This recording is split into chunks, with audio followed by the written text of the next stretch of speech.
Okay, hello everybody. So we are reaching the last topic that we'll be covering in this course, and that is controller design. Now there are two techniques for designing the controller. There are the classical design techniques and the modern techniques. The classical design techniques, they were developed in the 50s for continuous time systems, and then they were extended to the sample data systems. These techniques focus or center on the frequency domain analysis, and they will use Bode plots, the magnitude and the phase, the Nyquist plots, and the root locus to design the controller. Usually these systems are used for single input, single output systems. On the other hand, modern techniques are more suitable for multiple input and multiple output systems, and they are better suited for this type of systems, and they are based on time domain methods. Now, irrespective of the control techniques that we use, our objective is to ensure stability, make sure the system that we are designing the controller for is stable. We're going to make sure we are able to track the output. If we have a reference that we want to maintain the output at, we want to make sure that that output is tracking that reference. Disturbance rejection, if we have a disturbance added to the system, we want to make sure the system is able to reject that disturbance. Also, the transient response, looking at the rise time, the overshoot, the settling time.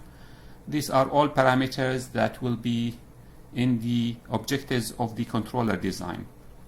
Another objective is the robustness of the plant uncertainties. So if we have a system where it uses parameters that have certain tolerance, or they might change in value, we want to make sure that the change in these parameters is not going to cause the system to become unstable or to not behave according to our expectations. What we're going to do in this module, we're going to consider the design of a PI and phase lag controller. And this is an example of the classical design methods. Okay, so let's look at the PI and the phase lag control design. If you look at the PI, the phase lag controller, they decrease the system bandwidth, they increase the low frequency gain, they decrease omega n, they increase zeta. This is by the nature of the response or the frequency response of these two controllers, and we'll see this when we look at the graphs at the end. And therefore, these characteristics give some advantages, including increasing the phase and the gain margin, decreasing the high frequency noise, reducing the steady state error. So all these are advantages that come with the characteristics of the PI and the phase lag controller.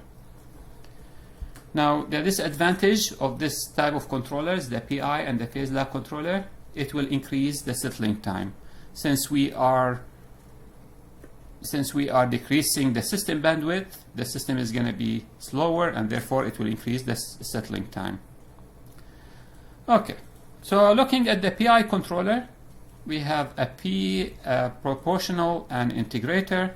And therefore, in the S domain, the controller is going to be Kp plus Ki over S. And if I take a Ki as a common factor, I can write this as Ki multiplied by S over Ki over Kp plus 1 over S. And if I plot the zero pole plots of the graph, I'm going to have a pole at the origin, and I'm going to have a 0 at this location. So therefore, this is the zero pole plot of the PI controller or compensator. Now the PI controller is not bounded input, bounded output stable, because we have this pole at S equal to 0. So therefore, it is not stable by its own. We can get the Bode plots for the PI compensator, and to get the Bode plots, we can write the controller as Ki multiplied by J omega over omega C plus 1 over J divided by, over J omega, where omega C is equal to Ki divided by Kp. So from the previous expression, we can just define Ki over Kp here as omega c. Now if I plot the Bode plots, and if you remember how we plot the Bode plots, we take different ranges of omega and we plot them as lines, and then we'll have a piecewise continuous plot of the frequency response of the filter or of the compensator. So for this case, if I look at what happens when omega is very large, when omega is very large, I can approximate this filter with ki j omega over omega c divided by omega. Omega is going to cancel with omega, and I'm going to end up, and j with j is going to cancel. I'm going to get ki over omega c, which is equal to kp. This comes directly from this equation here. How did I get that? If omega is very large, then omega over omega c is going to be much larger than 1. I can ignore the 1. So therefore, I'm going to get this expression here. I ignore the 1, the plus 1 that I have in the numerator. And therefore, at very high frequency, the Bode plots for the controller is going to look something like this. It's going to be just a constant 20 multiplied by log 10 of kp. Now what happens when omega is less than omega c? I'm going to have, when omega is less than omega when omega is less than omega c, I can ignore the j omega over omega c, and therefore I'm going to get the 1 is going to be the dominant in the numerator over j omega multiplied by ki. So when omega is much less than omega c, I can approximate it as ki multiplied by 1 over j omega. And therefore, when I look at the phase is going to be negative 90 because I have 1 over j. And if I look at the phase when omega much larger than omega c, since j with j is going to cancel, the phase is going to be 0. And therefore, if I connect these, I'm going to get a graph that looks something like this. And at omega equal to omega c, I'm going to have omega c over omega c. Therefore, I'm going to have 1 plus j1 divided by j omega c. And therefore, I'm going to have 45 phase in the numerator and negative 90 in the denominator. And therefore, the total phase is going to be negative 45 degrees. Okay. So this is the Bode plots of the PI controller. Now, a practical compensator cannot provide an infinite gain at DC. If I look at the PI controller, if the input is DC, 0 frequency, the denominator here, since I have omega in the denominator, if omega is equal to 0, this PI controller is expected to give an infinite gain because I'm going to be dividing by 0. So therefore, practically speaking, if I want to build a compensator similar to the PI controller, I'm going to try to roll off this low frequency gain. And the way I do that is by the phase lag controller. So the phase lag controller, what I'm going to be doing, I'm going to have a transfer function that is k multiply s over omega naught plus 1 over s over omega p plus 1. And therefore, what I'm going to be having here, I'm going to be having a pole, instead of being at the origin, now it is located at negative omega p. And I have a 0 that is at negative omega naught. Now I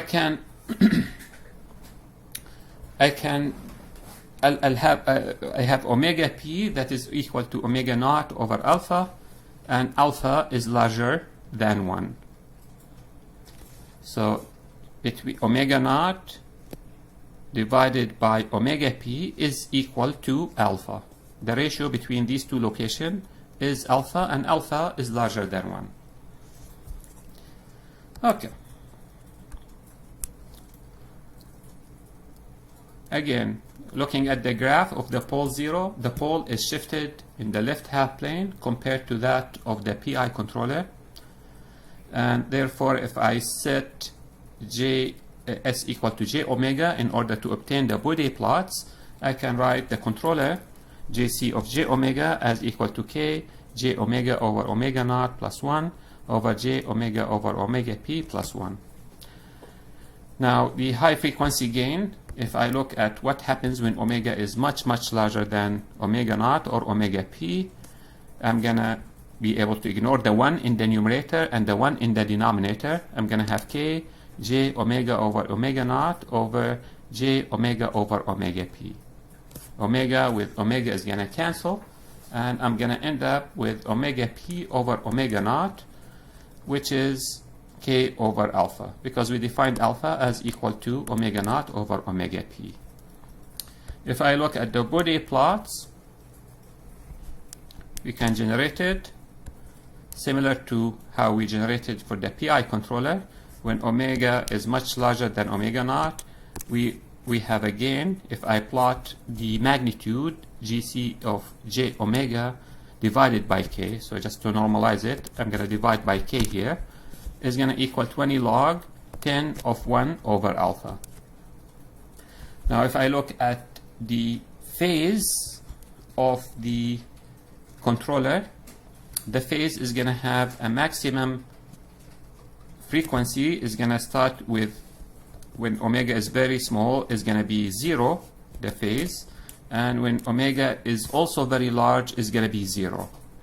Now it's going to have a phase that's going to look something like this, where it's going to be maximum at omega max equal to omega naught over square root of alpha. This is the maximum phase that the compensator is going to have. And this is the expression for phi max is going to equal sine inverse of 1 minus alpha over 1 plus alpha. Okay, so this is the shape of the Bode plots of the compensator, of the phase lag compensator. Now how can we use this phase lag compensator? And this is the same phase lag compensator that we've seen in linear systems and continuous systems. In order to extend the phase lag compensator and the PI compensator to discrete time, we're gonna convert the controller using the W domain. So I'm gonna calculate the controller Gc of Jw equal to Ki Jw over omega c over j omega c for the PI and j omega w over omega p plus 1 for the phase lag compensator. And we'll see these when we do our example. We'll come back to it and we'll see how we use them. Okay. So let's look at design steps for using the phase lag compensator. And I'm going to warn you, there's going to be lots of terms and lots of graphs back and forth, so put a paper and a pencil, take notes, pause, come back, look at the graphs, summarize. It's probably going to require to watch it more than one time to really comprehend, this technique. Okay, so we're going to be looking at designing a controller, a phase lag controller, Gc of z, and our objective is to meet the following specifications. We want the steady state error, we have a specification on the steady state error, and the phase margin phi m. So how are we going to use this compensator in order to design our system? So this is what we're going to do. I'm going to try to summarize it here so you have an idea when we proceed what we're doing, because it is easy to get confused with the steps. So we have a system. This is the plant that we're trying to control. This is the graph of the magnitude and the phase of the plant. This is the zero magnitude, therefore this will give me, this is the phase margin, the current phase margin of the plant. Now what I want to do, I want to increase the phase margin to a certain value. So this phase margin here is very small. I want the phase margin to be this value here. Now I want this, in order for this to be the phase margin for this system, I have to have the magnitude here equal to 0, because that is how the phase margin is defined. This magnitude has to be equal to a 0 for this to be the phase margin. How am I going to make this magnitude equal to a 0? I'm going to have to shift this downwards. How do I do that? By adding the phase lag compensator.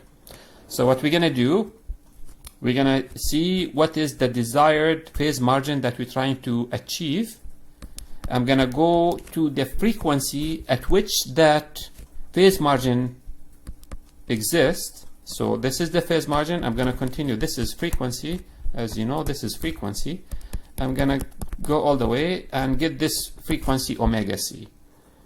Now, after I get omega c, I'm going to come to the compensator and say I want the compensator. This is the frequency response of the compensator. I want to place omega naught to be far away from omega c. So I'm going to choose omega naught to be far away from omega c. So the response is going to look something like this. Now remember, I'm going to be multiplying the plant. This is the plant, and this is the controller. I'm going to be multiplying these together. Therefore, the body plots, I'm going to be adding the magnitude together. So this is going to be added to the magnitude that I have there. Therefore, it's going to shift it down. Now, what's going to happen also is this phase of the phase compensator is going to add a very small value to the phase that I have here. I'm going to be also adding the phases together. So therefore, I just have to account for this small contribution that is going to come from the phase of the compensator. So again, to recap, we have the system here. We're not happy with the phase margin of the system. Currently, this is the phase margin of the system, and we do not like it. We want a better phase margin. We said, okay, what is the phase margin that we want? This is the value of the phase margin that we want the system to be operating at.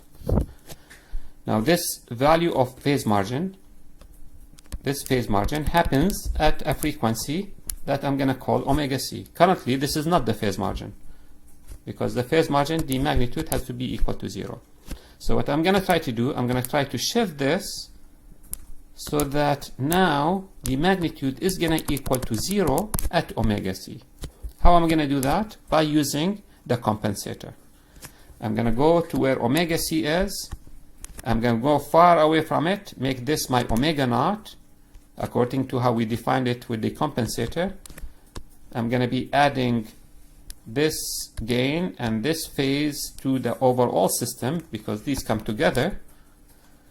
And therefore, hopefully, that will ensure that I meet the specification that I have set.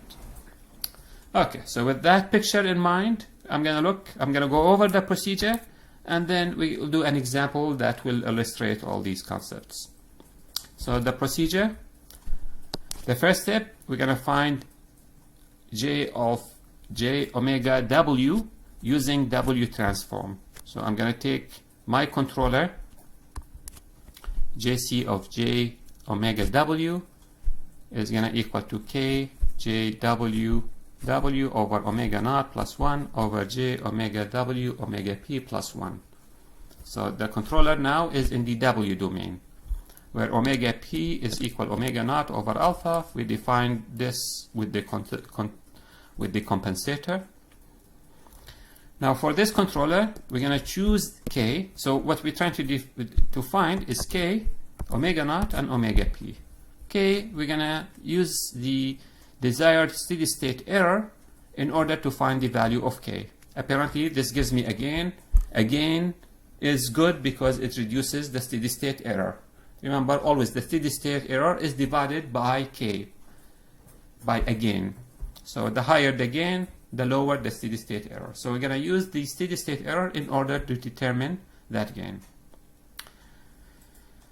Okay, so the first step, we're going to determine the frequency omega c at which the phase of G of J omega is approximately equal to negative 180 plus phi m plus 5 degrees.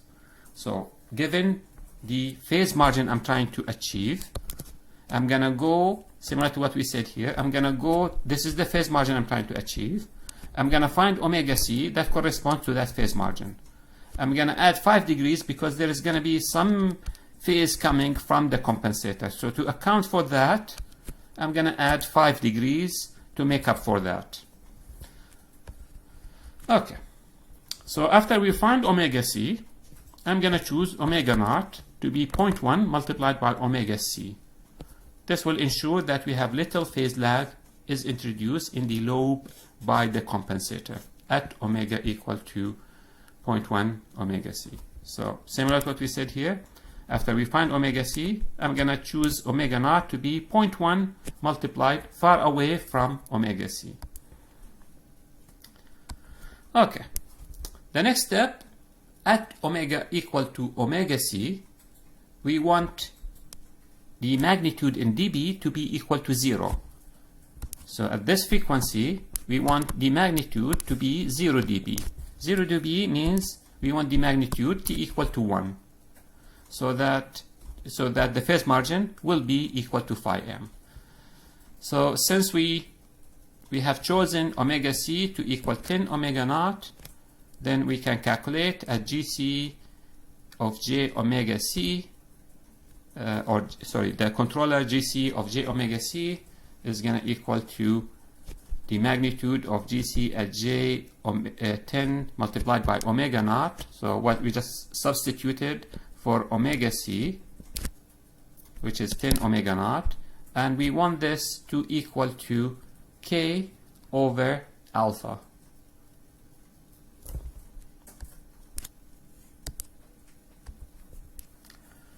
Okay.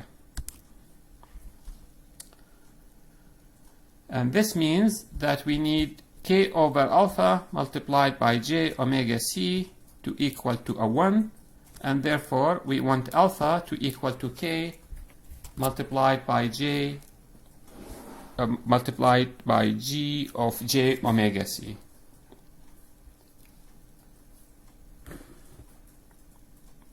Okay.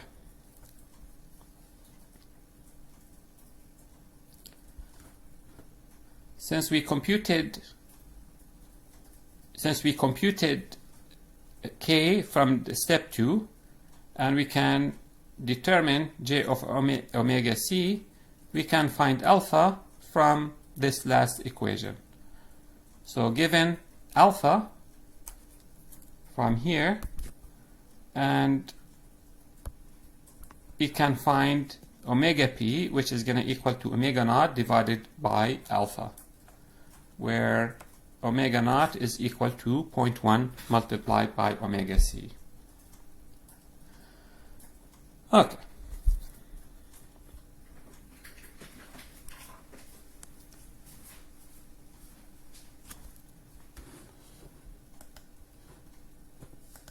Okay, just to clarify, where is this k over alpha coming from? Remember, when we looked at the phase lag compensator, at very high frequency, the gain is 1 over alpha. And since we divided by k, so the gain gc at very high frequency, when omega is much larger than omega naught and omega p, is equal to k over alpha. So this k over alpha, since we chose omega c to be much larger than omega naught, then the gain at j omega c is equal to k divided by alpha. So this is where this is coming from. Omega c is much larger than omega naught, therefore the gain is equal to k over alpha. Okay. So continuing, now that we k, omega naught, and omega p are determined, we have our controller gc of j omega w equal to k j omega w over omega naught plus 1 over j omega w over omega p plus 1. And therefore, we have our controller. We can replace omega with w. Remember, this w is similar to the s. S is equal sigma plus j omega W is equal to also sigma W plus j omega W. So in similar to how we take a transfer function, we write it in terms of omega or in terms of s. This is as if we're writing it as g of s. G of W is going to equal to k W over omega naught over W over WP plus 1. Now this is in the W domain.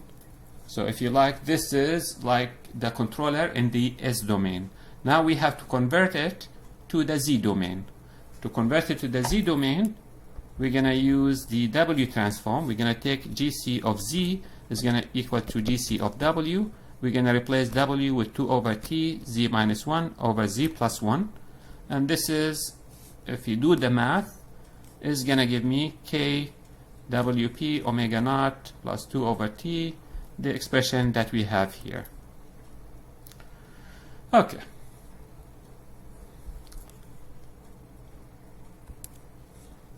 So with that, let's do an example on the calculation and put some numbers. And I have the MATLAB, not the MATLAB, the Octave code. Do I have the code? Or I should have the code in the notes. I have the notes, the MATLAB here. So please feel free to run it and stop and go back and look at the graphs. We're going to be referring to the graphs that we generated here, but it's going to take probably to go over it a few times in order to comprehend everything that is done. Okay, so with that, let's look at our example. So in this example, we have a system that we want to design a phase lag compensator for, and we want the steady state error due to a ramp to be equal to 0.01. And we want the compensator to have a phase margin that we want the system to have a phase margin, the open loop transfer function, to have a phase margin that is equal to positive 45 degrees. So we have two requirements. The steady state error, we want it to be 0.01. The open loop transfer function, so if I were to open the loop here and look, I want the open loop transfer function to be equal to 35 degrees. Okay, so we're going to follow the steps that we laid down before, and we're going to just use the example values in the procedure that we introduced. So the first step, we're going to get G of JW, the uncompensated open loop transfer function. I have GP of S, 1 over S plus 1. I'm going to get G of Z. G of Z is 1 minus Z to negative 1. Z of GP of S over S, 0 older hold equivalent. And we are given T in the problem to equal to 1. So therefore, we can calculate G of Z. And G of Z is given by this expression here. So this is our forward transfer function. Now what we're going to do is we're going to get G of W. G of W, we're going to take G of Z. We're going to replace Z with 1 plus T over 2 multiplied by W over 1 minus T over 2 multiplied by W. And T is equal to 1 second. This will give me G of W. Okay. Now this G of W, I can write it as negative 0.0379 multiplied by W plus 12 multiplied by W minus 2. And then I can write G of J omega W. So again, similar to how we have G of S, we can write G of J omega. I'm doing the same thing. I have G of W. I'm going to write G of J omega, but I'm going to have the subscript W to refer that the original transfer function is in terms of W. So if I do that, I can write this as equal to negative J omega over 1220 plus 1 multiplied by j omega minus 1 over j omega, the expression that we have here. Okay, 12.2. This is not 12.2. Okay, so this is the expression for the system that I'm trying to design the controller for. So what I'm going to do, I'm going to go to MATLAB and I'm going to plot the Bode plot for this system. And if I do that, I'm going to get a graph. If I look here, this is the graph in blue is the uncompensated system. So if I look there, I have from Bode plots, the phase margin is 30. So if I look here, this is the uncompensated, which is the blue. This represents the phase margin. So I have to see when for the uncompensated, I'm going to see where this is 0. I'm going to come here. I'm going to take it from negative 180, and this will be the phase margin of the uncompensated system. So very small phase margin. Again, the uncompensated is the one in blue. This is the zero gain, and therefore I plot a line, and then I measure from negative 180 all the way to the curve of the phase. Okay.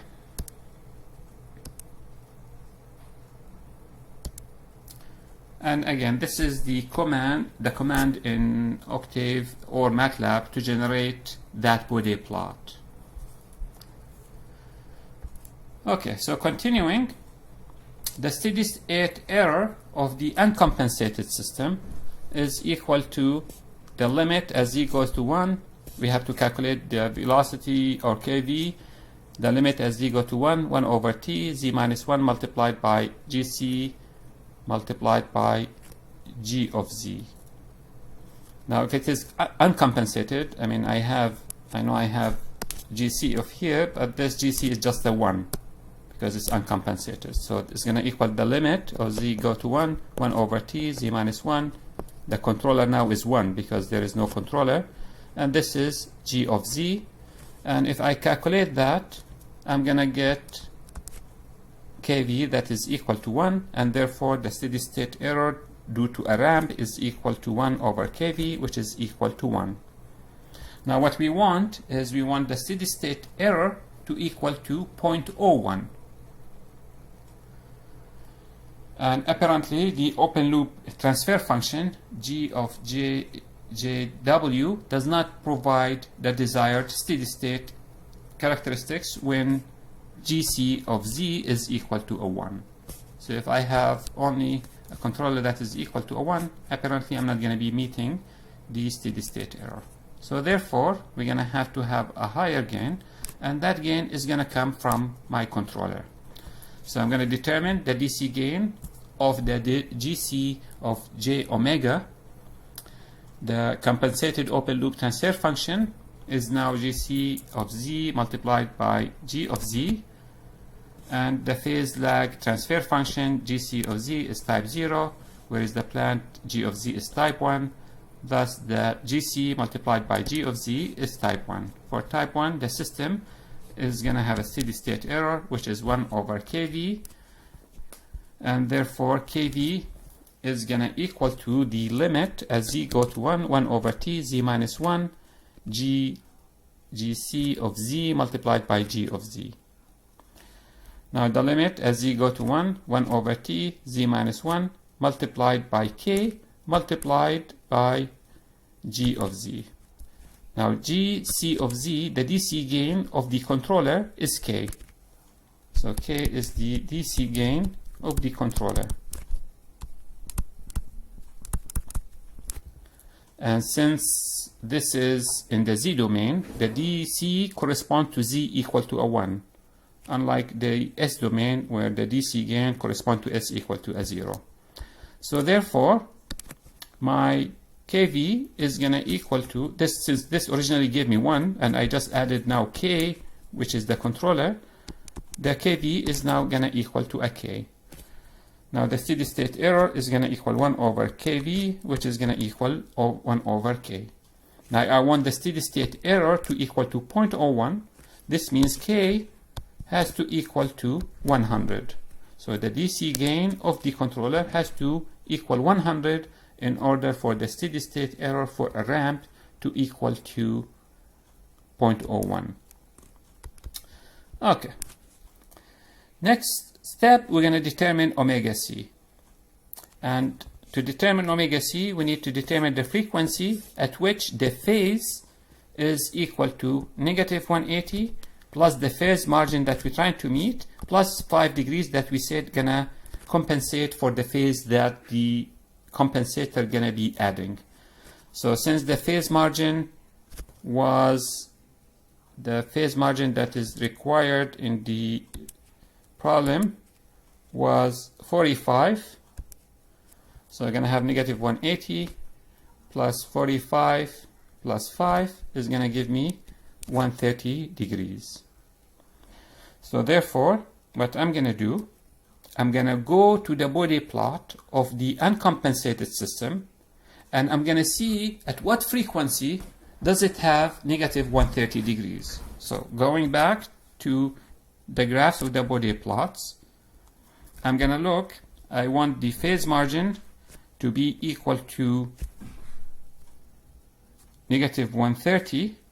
Sorry, I want the phase to equal to negative 130. And therefore, I'm going to find omega C of the uncompensated system and see where that frequency is. And that frequency is going to happen at omega.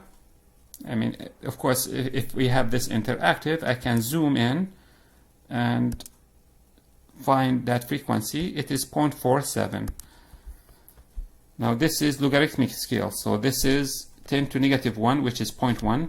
This is 0.2, 0.3, 0.4, and this is somewhere here is 0.47. So at this frequency, the uncompensated here, the phase is negative 130. So if I extend this here, this is negative 130. Let me write it in negative 130 degrees. So at this frequency, the uncompensated system have a phase that is equal to negative 130. Now this is not its phase margin yet because the gain is not equal to 0. I have to shift it in order for it to have that phase margin, in order for it to have the new phase margin. Okay, so what I'm going to do, we determine the frequency omega C, 0.47. I'm going to compute omega naught. We said we want omega naught to be far away from omega C. So therefore, we're going to choose it to equal to 0.1 multiplied by omega C. So therefore, omega naught is going to equal to 0.047. What is this omega naught? Remember what we started with. Let me see where this is what this omega naught is of the phase lag compensator. Okay, so we have omega naught, 0.1 omega C. Now I know the value of omega naught, 0.047 radian per second. I can calculate alpha and omega p. At omega equal omega C, we need the gain of the controller and the system to equal to a 1, because I want this frequency to become the frequency, the magnitude to equal to 0. So that corresponds to the phase margin that I want. So I want GC of j omega multiplied by GC of j omega C to equal to a 1.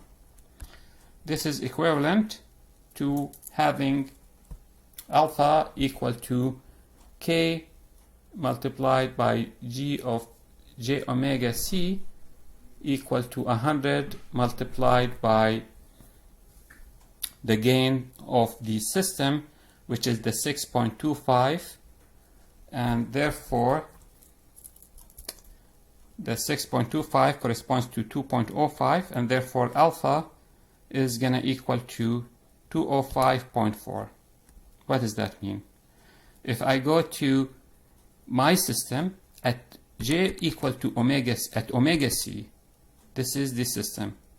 At omega c, if I look here, this is at this omega c that we said the phase margin is going to correspond to. If I look at what the magnitude is, the system itself has a gain of 6.25. This 6.25, it's in dB, so I convert it to 2.054, and that will give me alpha that I need in order for the overall system to have a gain that is equal to a 1. Okay. And again, Gc of j omega is going to equal to k over alpha.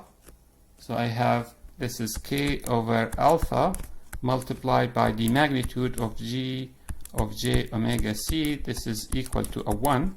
And therefore, then I'm going to get alpha equal to k multiplied by this. So this is where this is coming from.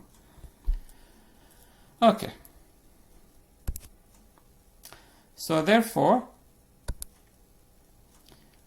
using the fact that omega p is equal to omega naught divided by alpha, now that we calculated alpha, I can calculate omega p.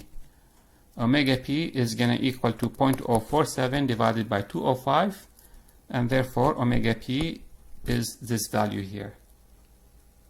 So again, going back to the omega p is equal to omega naught divided by alpha. So this is where this is coming from.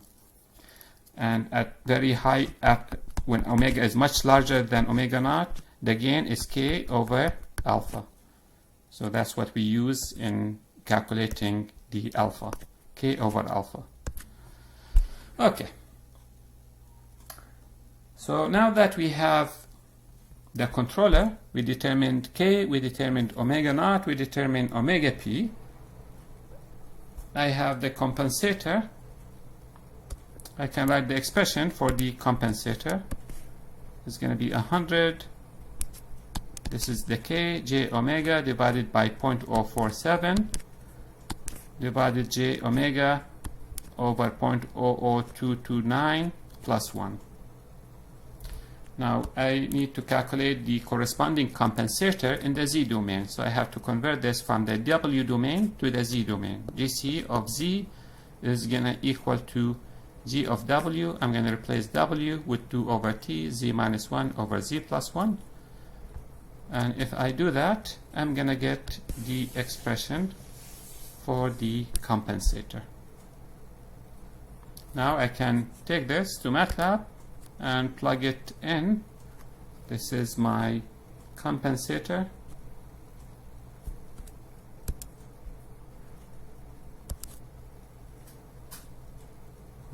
Not this one. This is just for the... Okay.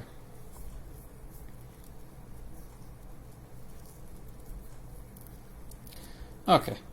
So looking at the graph of the... okay, so this all done in the W domain. So the compensator, the plant, and the total in the W domain. Okay, so looking at the compensated system now, this is the one that is plotted in yellow. So the original system was in blue. The new one is in yellow. What did the phase lag compensator do?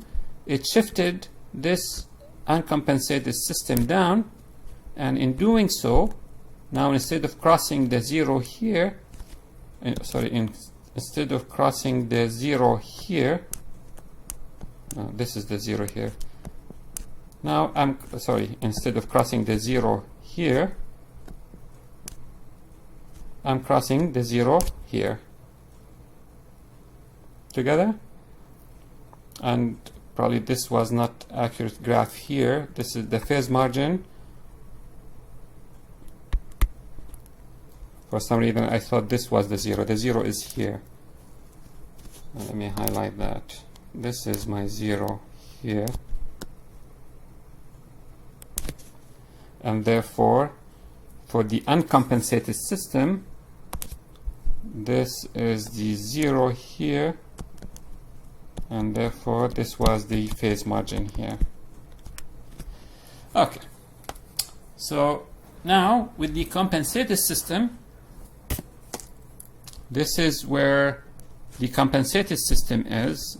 Let me take this off.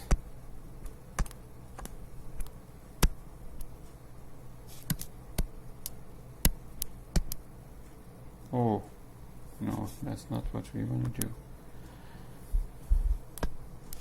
Okay. Yeah, let's just take this off. No, that's not what we want to do. Okay. So now the compensated system, the one here, this is the omega c. Now we made the system have a 0 gain at omega equal to omega c, and that is the frequency that was originally equal to the phase margin that we wanted the system to operate at. Okay, I hope this is clear. Please watch it over. If you have any questions, let me know. I know it is very lengthy, and I know there are many steps involved, and it's very easy to lose the track of what we're trying to do. But just to recap, let me actually go back to this untitled page. So what we've done is we've taken our system. We want, this is the system. We do not like the gain margin for the phase margin for this system. I went and I looked at the phase margin that I want. This is the desired phase margin. I found a frequency that corresponds to that phase margin. And I want to make this curve now move such that this becomes the new phase margin for the system. I want to move the gain of the system such that this is the new gain of the overall system of the plant with the compensator. To do that, I'm going to use a phase lag compensator. This phase lag compensator is going to, what it's going to do is going to shift, this is going to be added to the gain here, is going to shift the gain down so that the new 0 is going to be at omega c. Now there is a transition here. So if you look at the compensator, it goes from this value here to this value here. I want all this to happen way before omega c. So at omega c, this has already reached the sort of the steady state value of the compensator. So therefore, I choose omega naught to be equal to 0.1 of omega c. So it is far away from omega c. Now when I do that, even though this should contribute very little phase at omega c, there is still some phase that is going to come from the compensator. And to account for this small contribution of the phase by the compensator, we added the 5 to the phase margin when we calculated the phase margin. Sounds good? Thank you, everybody.